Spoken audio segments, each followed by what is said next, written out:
بسم الله الرحمن الرحيم.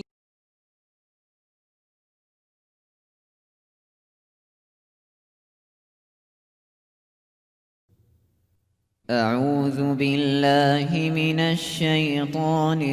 الرجيم. براءة من الله ورسوله إلى الذين عاهدتم من المشركين فسيحوا في الأرض 4 أشهر واعلموا أنكم غير معجز الله وأن الله مخزي الكافرين. وأذان من الله ورسوله إلى الناس يوم الحج الأكبر أن الله بريء من المشركين ورسوله، فإن تبتم فهو خير لكم، وإن توليتم فاعلموا أنكم غير معجز الله، وبشر الذين كفروا بعذاب أليم. إلا الذين عاهدتم من المشركين ثم لم ينقصوكم شيئا ولم يظاهروا عليكم أحدا فأتموا إليهم عهدهم إلى مدتهم، إن الله يحب المتقين. فإذا انسلخ الأشهر الحرم فاقتلوا المشركين حيث وجدتموهم وخذوهم واحصروهم واقعدوا لهم كل مرصد، فإن تابوا وأقاموا الصلاة وآتوا الزكاة فخلوا سبيلهم، إن الله غفور رحيم. وإن أحد من المشركين استجارك فأجره حتى يسمع كلام الله ثم أبلغه مأمنه، ذلك بأنهم قوم لا يعلمون. كيف يكون للمشركين عهد عند الله وعند رسوله إلا الذين عاهدتم عند المسجد الحرام، فما استقاموا لكم فاستقيموا لهم، إن الله يحب المتقين. كيف وإن يظهروا عليكم لا يرقبوا فيكم إلا ولا ذمة، يرضونكم بأفواههم وتأبى قلوبهم وأكثرهم فاسقون. اشتروا بآيات الله ثمنا قليلا فصدوا عن سبيله، إنهم ساء ما كانوا يعملون. لا يرقبون في مؤمن إلا ولا ذمة، وأولئك هم المعتدون. فإن تابوا وأقاموا الصلاة وآتوا الزكاة فإخوانكم في الدين، ونفصل الآيات لقوم يعلمون. وإن نكثوا أيمانهم من بعد عهدهم وطعنوا في دينكم فقاتلوا أئمة الكفر إنهم لا أيمان لهم لعلهم ينتهون. ألا تقاتلون قوما نكثوا أيمانهم وهموا بإخراج الرسول وهم بدؤوكم أول مرة، أتخشونهم؟ فالله أحق أن تخشوه إن كنتم مؤمنين. قاتلوهم يعذبهم الله بأيديكم ويخزهم وينصركم عليهم ويشف صدور قوم مؤمنين ويذهب غيظ قلوبهم ويتوب الله على من يشاء والله عليم حكيم. أم حسبتم أن تتركوا ولما يعلم الله الذين جاهدوا منكم ولم يتخذوا من دون الله ولا رسوله ولا المؤمنين وليجة والله خبير بما تعملون. ما كان للمشركين أن يعمروا مساجد الله شاهدين على أنفسهم بالكفر أولئك حبطت أعمالهم وفي النار هم خالدون. إنما يعمر مساجد الله من آمن بالله واليوم الآخر وأقام الصلاة وآتى الزكاة ولم يخش إلا الله فعسى أولئك أن يكونوا من المهتدين. أجعلتم سقاية الحاج وعمارة المسجد الحرام كمن آمن بالله واليوم الآخر وجاهد في سبيل الله لا يستوون عند الله والله لا يهدي القوم الظالمين. الذين آمنوا وهاجروا وجاهدوا في سبيل الله بأموالهم وأنفسهم أعظم درجة عند الله وأولئك هم الفائزون. يبشرهم ربهم برحمة منه ورضوان وجنات لهم فيها نعيم مقيم خالدين فيها أبدا إن الله عنده أجر عظيم. يا أيها الذين آمنوا لا تتخذوا آباءكم وإخوانكم أولياء إن استحبوا الكفر على الإيمان ومن يتولهم منكم فأولئك هم الظالمون. قل إن كان آباؤكم وأبناؤكم وإخوانكم وأزواجكم وعشيرتكم وأموال اقترفتموها وتجارة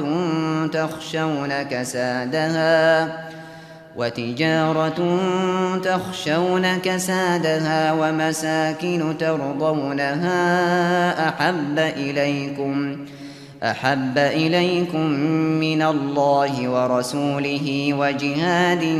في سبيله فتربصوا حتى يأتي الله بأمره والله لا يهدي القوم الفاسقين. لقد نصركم الله في مواطن كثيرة ويوم حنين إذ أعجبتكم كثرتكم فلم تغن عنكم شيئا وضاقت عليكم الأرض بما رحبت ثم وليتم مدبرين. ثم أنزل الله سكينته على رسوله وعلى المؤمنين وأنزل جنودا لم تروها وعذب الذين كفروا وذلك جزاء الكافرين ثم يتوب الله من بعد ذلك على من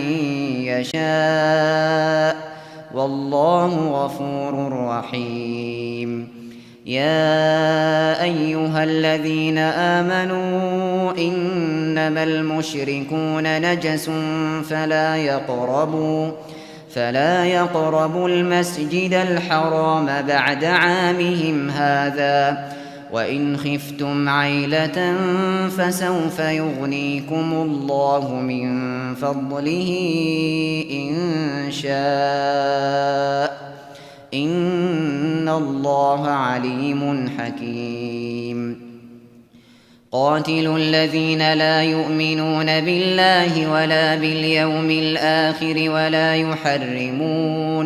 ولا يحرمون ما حرم الله ورسوله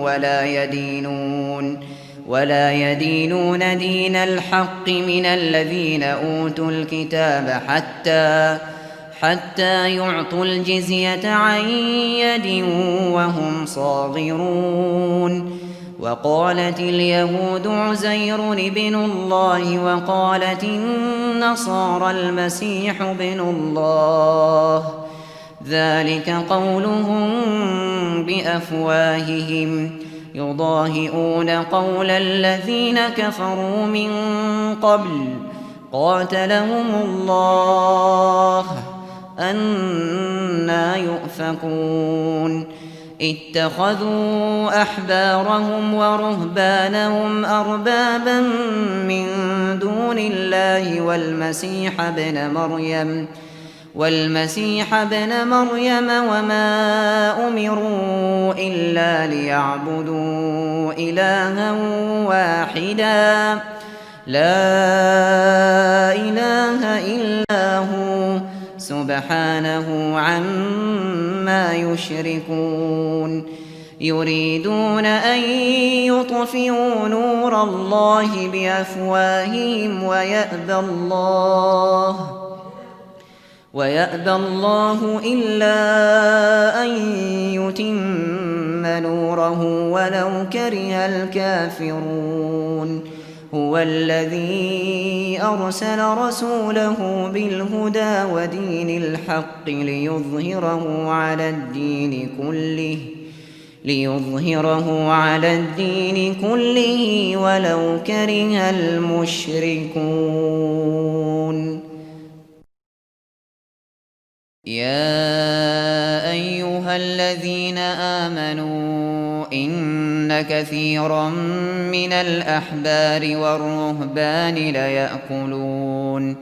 ليأكلون أموال الناس بالباطل ويصدون عن سبيل الله والذين يكنزون الذهب والفضة ولا ينفقونها في سبيل الله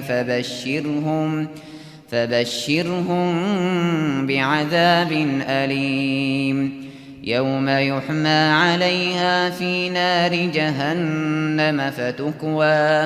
فتكوى بها جباههم وجنوبهم وظهورهم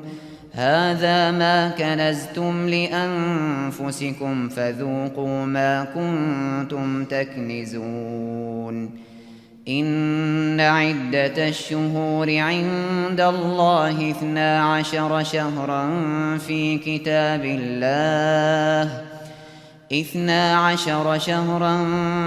كتاب الله يوم خلق السماوات والأرض منها 4 حرم ذلك الدين القيم فلا تظلموا فيهن أنفسكم وقاتلوا المشركين كافة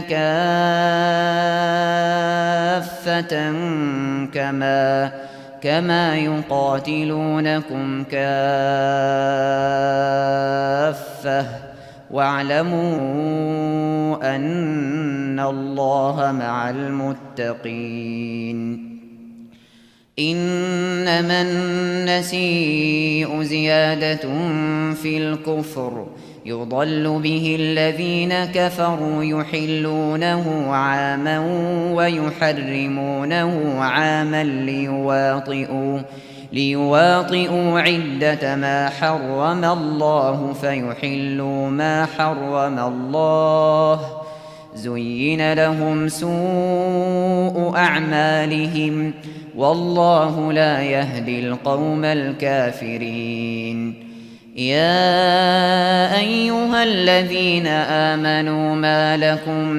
ما لكم إذا قيل لكم انفروا في سبيل الله اثاقلتم إلى الأرض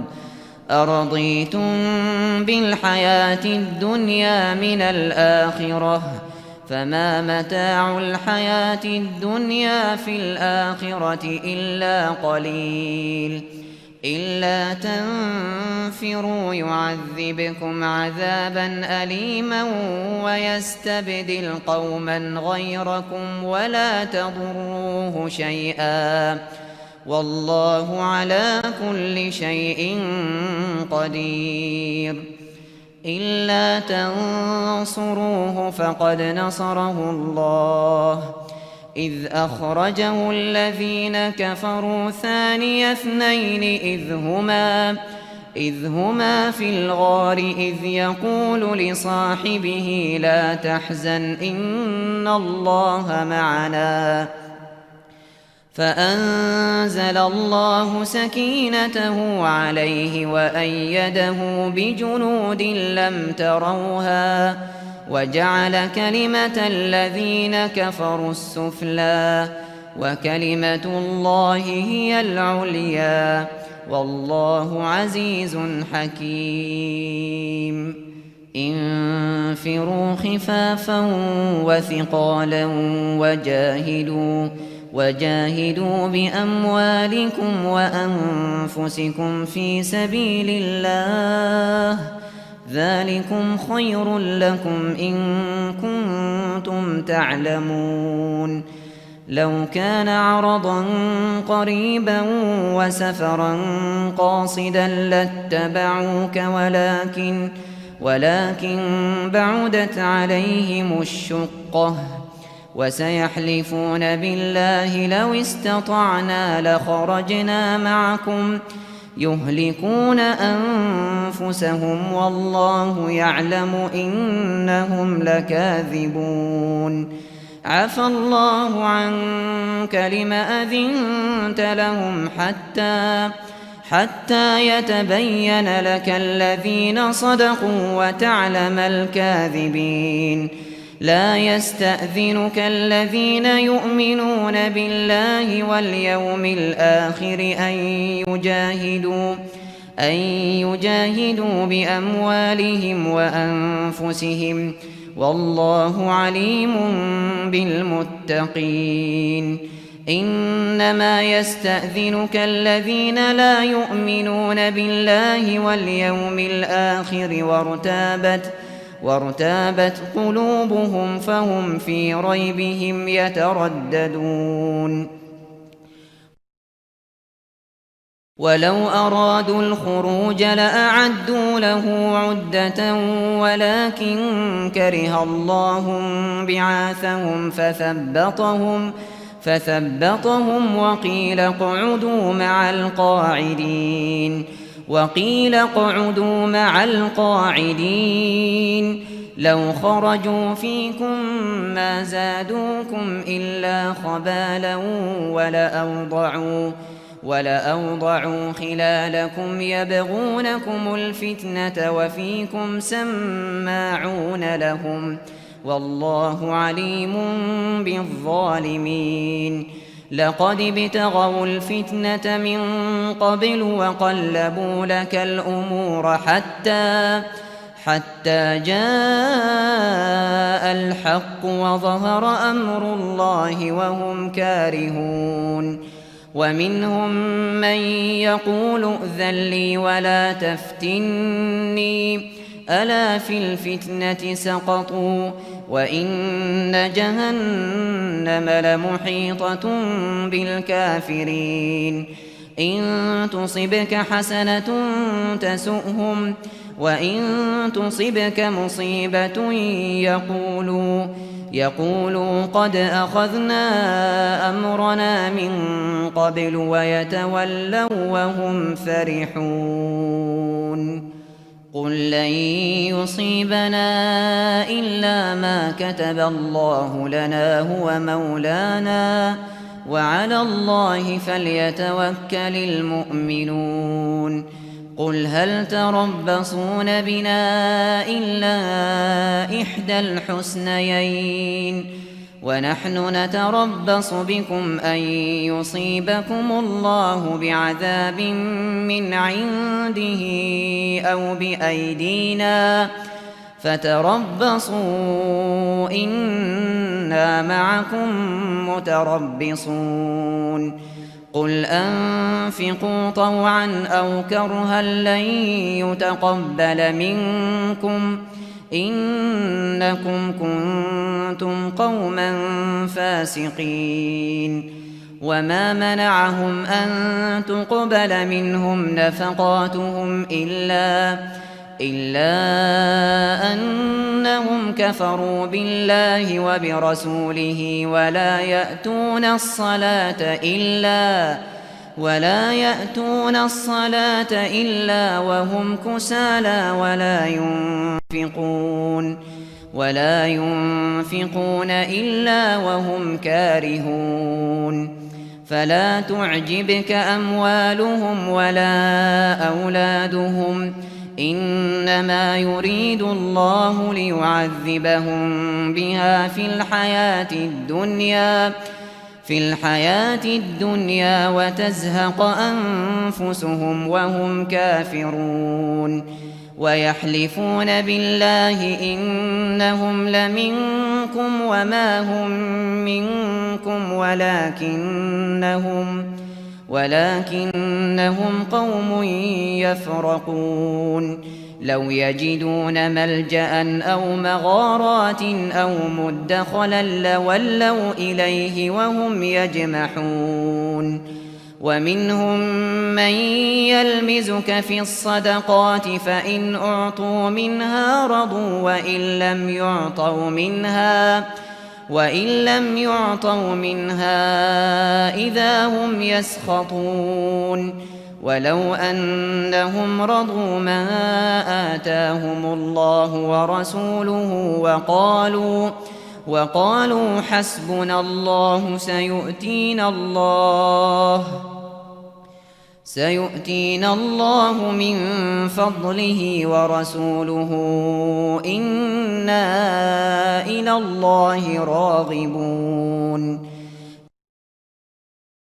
إنما الصدقات للفقراء والمساكين والعاملين عليها والمؤلفة قلوبهم وفي الرقاب والغارمين وفي سبيل الله وابن السبيل فريضة من الله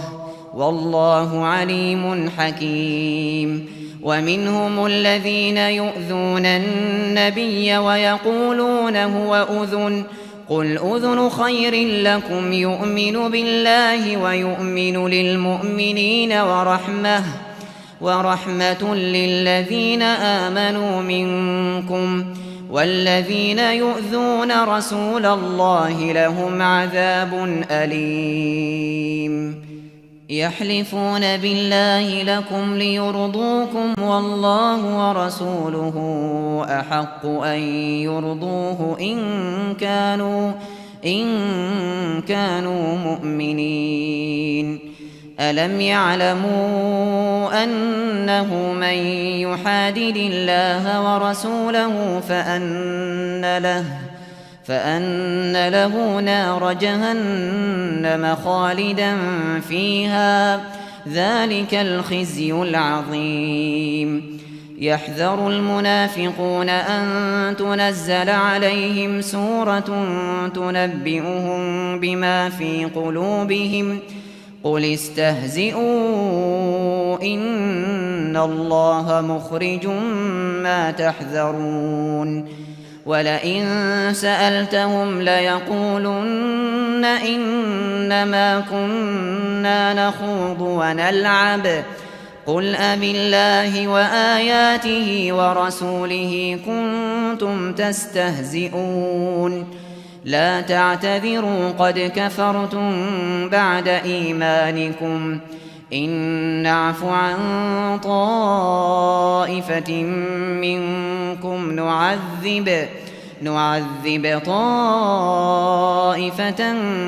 بأنهم كانوا مجرمين المنافقون والمنافقات بعضهم من بعض يأمرون بالمنكر وينهون عن المعروف ويقبضون أيديهم نسوا الله فنسيهم إن المنافقين هم الفاسقون وعد الله المنافقين والمنافقات والكفار نار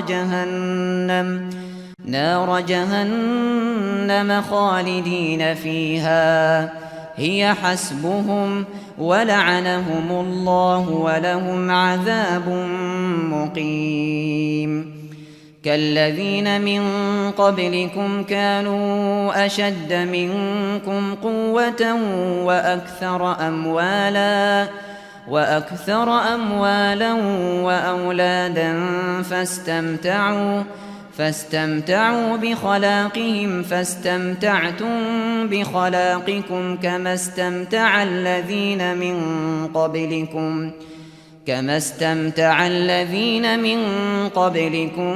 بخلاقهم وخضتم كالذي خاضوا أولئك حبطت أعمالهم في الدنيا والآخرة وأولئك هم الخاسرون ألم يأتهم نبأ الذين من قبلهم قوم نوح وعاد وثمود وقوم إبراهيم وأصحاب مدين والمؤتفكات أتتهم رسلهم بالبينات فما كان الله ليظلمهم ولكن كانوا أنفسهم يظلمون والمؤمنون والمؤمنات بعضهم أولياء بعض يأمرون بالمعروف وينهون عن المنكر ويقيمون الصلاة ويؤتون الزكاة ويطيعون الله ورسوله أولئك سيرحمهم الله إن الله عزيز حكيم وعد الله المؤمنين والمؤمنات جنات تجري من تحتها الأنهار خالدين فيها ومساكن طيبة في جنات عدن ورضوان من الله أكبر ذلك هو الفوز العظيم يا أيها النبي جاهد الكفار والمنافقين واغلظ عليهم ومأواهم جهنم وبئس المصير يحلفون بالله ما قالوا ولقد قالوا كلمة الكفر وكفروا بعد إسلامهم وهموا بما لم ينالوا وما نقموا إلا أن أغناهم الله ورسوله من فضله فإن يتوبوا يك خيرا لهم وإن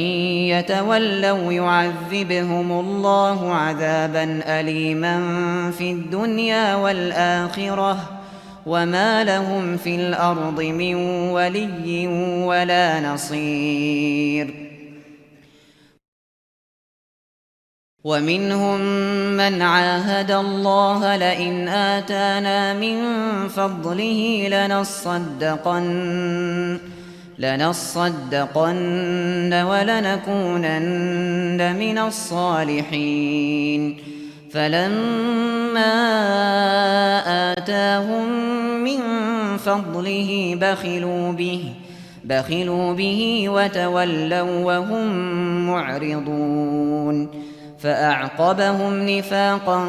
في قلوبهم إلى يوم يلقونه بما أخلفوا الله ما وعدوه وبما كانوا يكذبون. ألم يعلموا أن الله يعلم سرهم ونجواهم وأن الله علام الغيوب. الذين يلمزون المطوعين من المؤمنين في الصدقات والذين لا يجدون إلا جهدهم فيسخرون منهم سخر الله منهم ولهم عذاب أليم. استغفر لهم أو لا تستغفر لهم إن تستغفر لهم 70 مرة فلن يغفر الله لهم.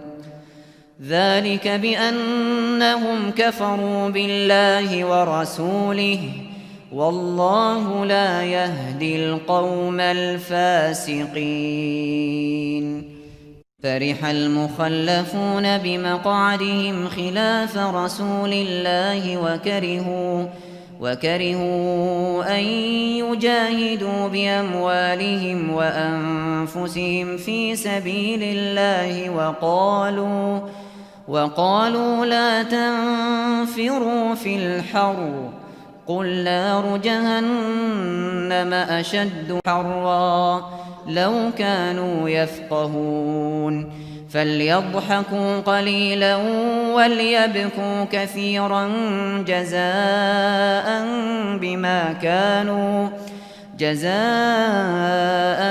بما كانوا يكسبون. فإن رجعك الله إلى طائفة منهم فاستأذنوك للخروج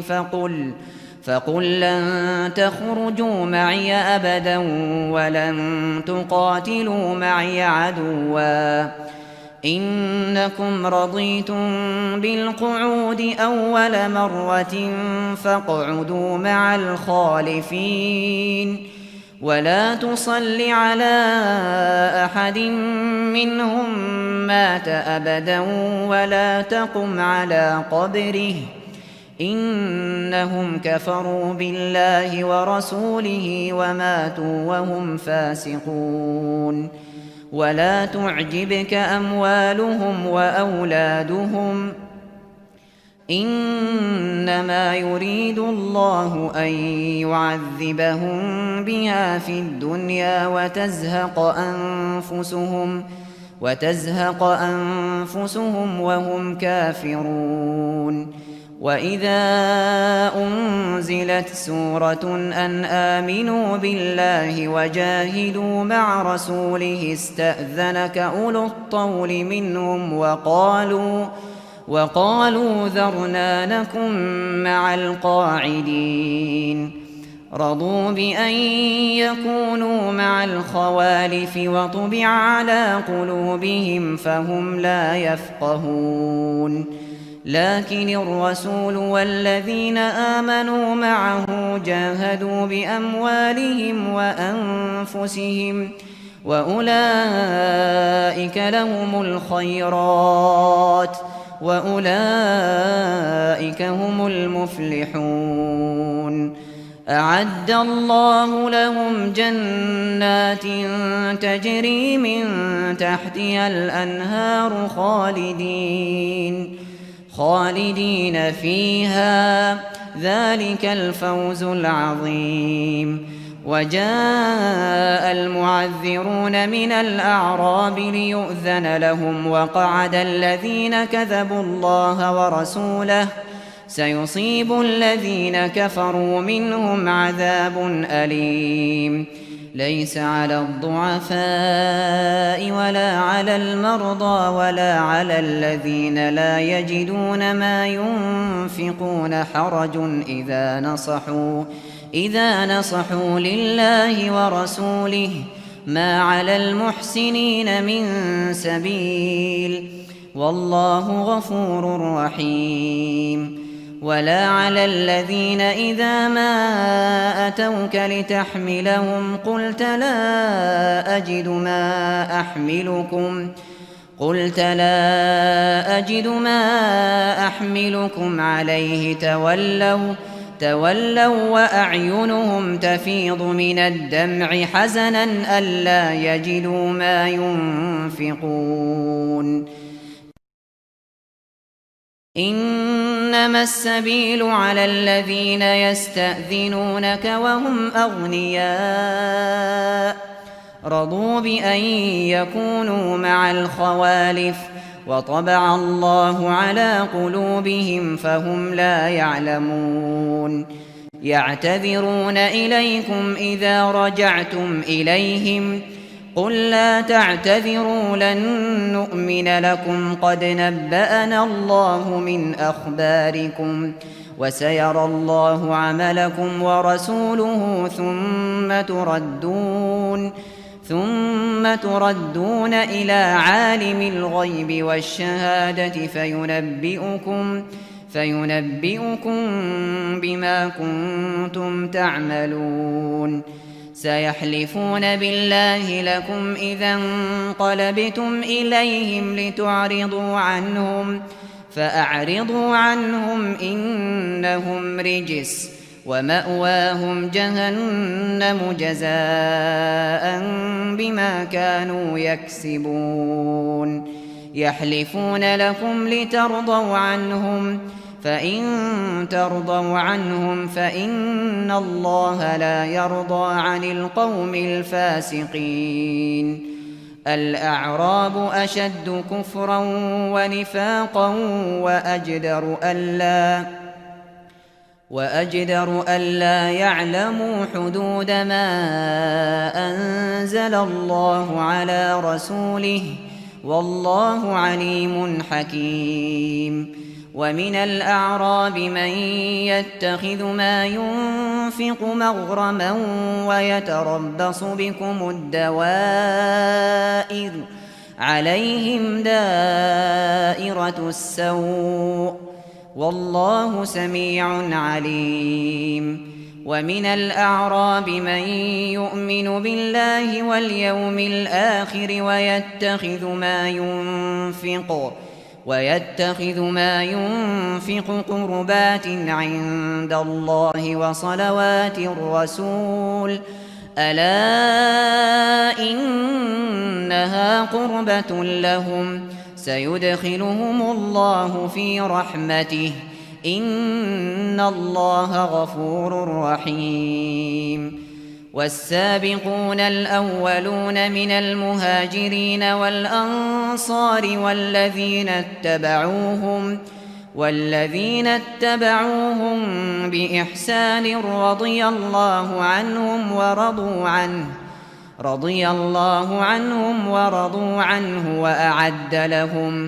وأعد لهم جنات تجري تحتها الأنهار خالدين فيها أبدا ذلك الفوز العظيم. وممن حولكم من الأعراب منافقون ومن أهل المدينة مردوا على النفاق لا تعلمهم نحن نعلمهم سنعذبهم مرتين ثم يردون إلى عذاب عظيم.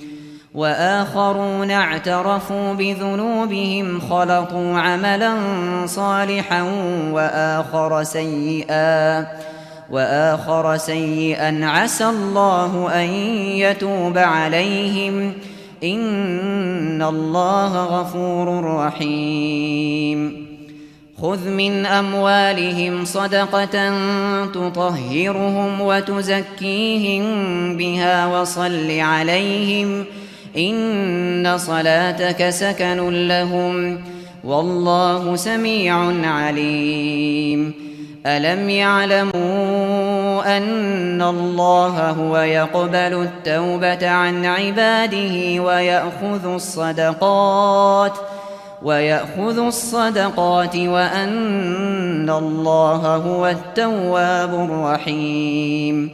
وقل اعملوا فسيرى الله عملكم ورسوله والمؤمنون وستردون إلى عالم الغيب والشهادة فينبئكم بما كنتم تعملون وآخرون مرجون لأمر الله إما يعذبهم وإما يتوب عليهم والله عليم حكيم والذين اتخذوا مسجدا ضرارا وكفرا وتفريقا بين المؤمنين وإرصادا لمن حارب الله ورسوله من قبل وليحلفن إن أردنا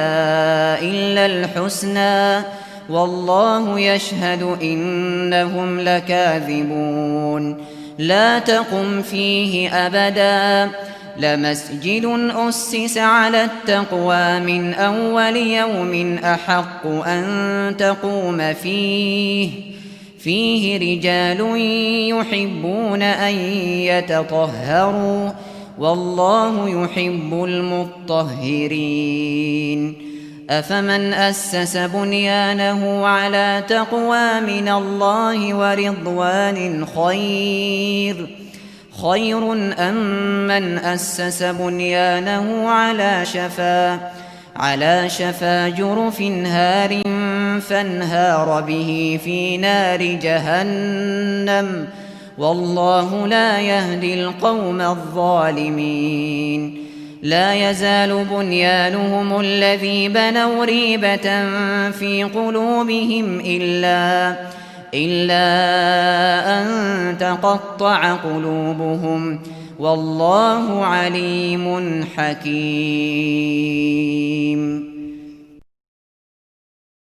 إن الله اشترى من المؤمنين أنفسهم وأموالهم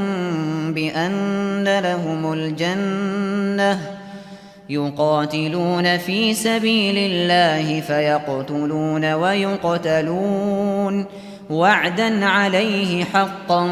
في التوراة والإنجيل والقرآن ومن أوفى بعهده من الله فاستبشروا ببيعكم الذي بايعتم به وذلك هو الفوز العظيم التائبون العابدون الحامدون السائحون الراكعون الساجدون الآمرون بالمعروف والناهون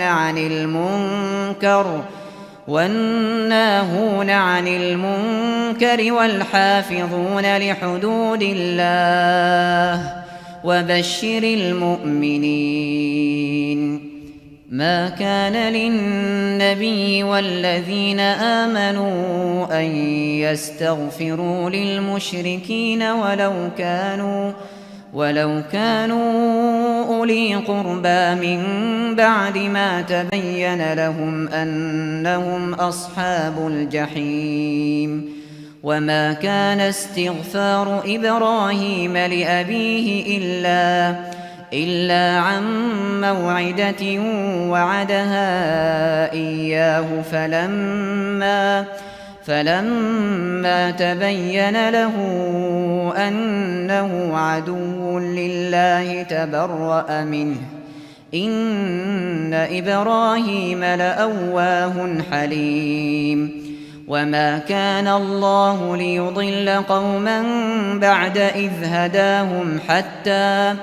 حتى يبين لهم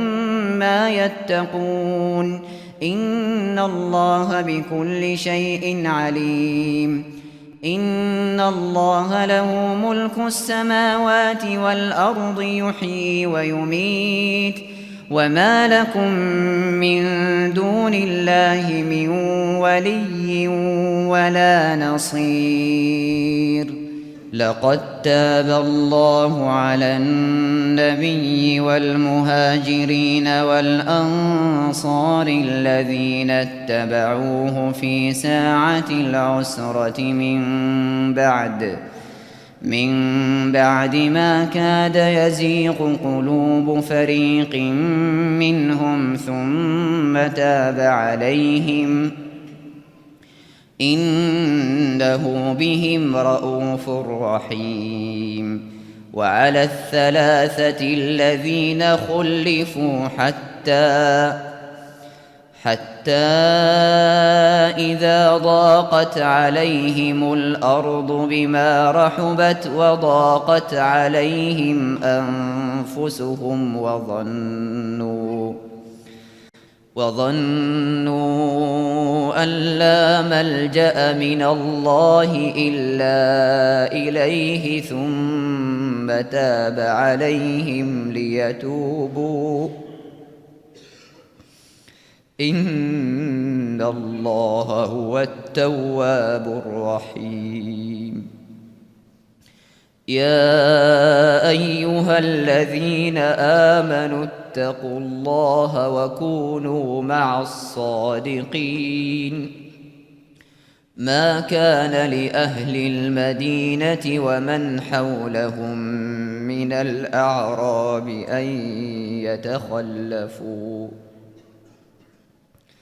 أن يتخلفوا عن رسول الله ولا يرغبوا بأنفسهم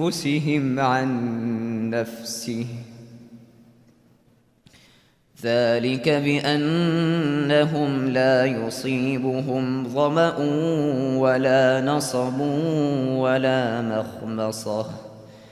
ولا مخمصة في سبيل الله ولا يطؤون موطئا يغيظ الكفار ولا ينالون من عدو نيلا إلا كتب لهم به عمل صالح إن الله لا يضيع أجر المحسنين ولا ينفقون نفقة صغيرة ولا كبيرة ولا يقطعون واديا إلا كتب لهم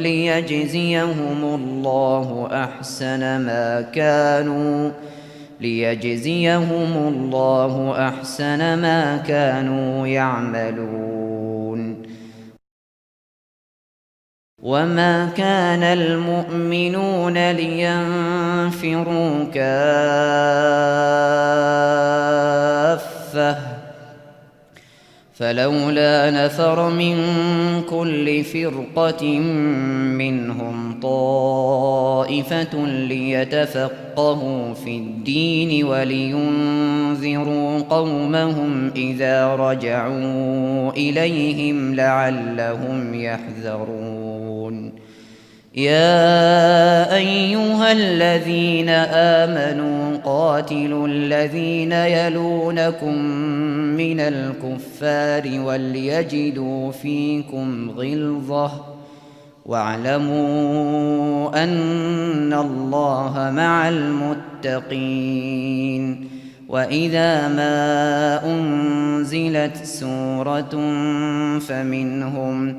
فمنهم من يقول أيكم زادته هذه إيمانا فأما الذين آمنوا فزادتهم إيمانا وهم يستبشرون وأما الذين في قلوبهم مرض فزادتهم رجسا إلى رجسهم وماتوا وهم كافرون أولا يرون أنهم يفتنون في كل عام مرة أو مرتين ثم لا يتوبون ولا هم يذكرون وإذا ما أنزلت سورة نظر بعضهم إلى بعض هل يراكم من أحد ثم انصرفوا صرف الله قلوبهم بأنهم قوم لا يفقهون لقد جاءكم رسول من أنفسكم عزيز عليه ما عنتم حريص عليكم بالمؤمنين رءوف رحيم فإن تولوا فقل حسبي الله لا إله إلا هو عليه توكلت وهو رب العرش العظيم